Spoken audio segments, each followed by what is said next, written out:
I'm Eric Paulsen. I can't talk about many of the things that drove me nuts when I worked with Eric. Most of them will go to my grave with me. He comes in as a real person. He doesn't come in as Eric Paulsen. I am an anchorman. He's not telling me the news. He's just got to the set and they handed him a thing. Okay, Eric doesn't know any more about this than I do. I'm Andre Trevine. And I'm Eric Paulsen. Join us weekdays From 6 to 8 a.m. Channel 4's Eyewitness Morning News. People don't realize, Eric was probably, ask him, he'll tell you, he's probably the founder of hip-hop in New Orleans. But there's a lot more to this man than that. He loves people. He takes an interest in people. It's Paulsen's People with Eric Paulsen.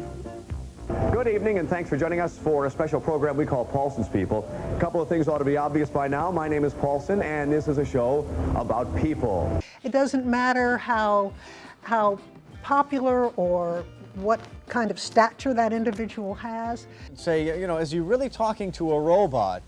And am I really talking to a robot? Are you really talking to a robot? How he is still in the game after this long, I don't know.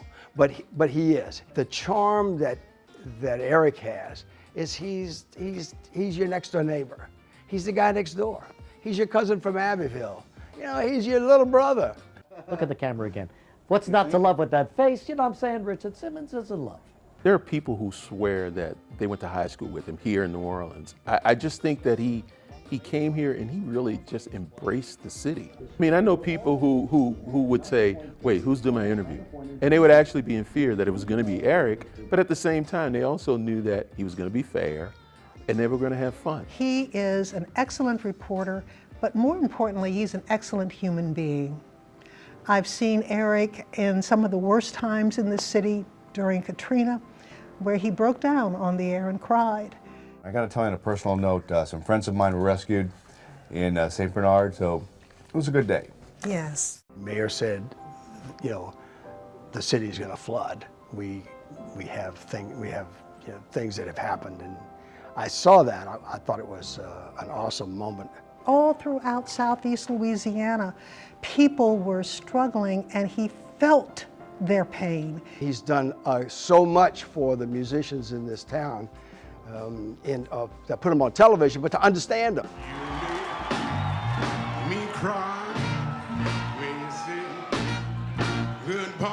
He brought out the best in Fats Domino that night when he sat at that piano and continued to play to the delight of the audience. But if Eric hadn't been there, would someone else have come up and said, would you play a little bit more? But Eric will say, hey, they want more. They want more. Come on now.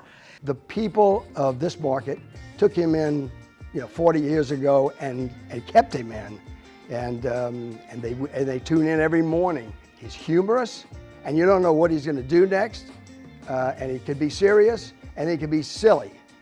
I would say he's probably the luckiest man in the world, but I'd also say that with luck, there's also preparation.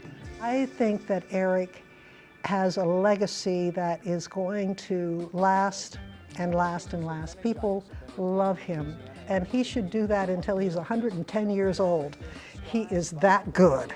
Has there ever been an immortal anchor? One that just anchored forever, for all through all of our lives forever? Because he's working at it.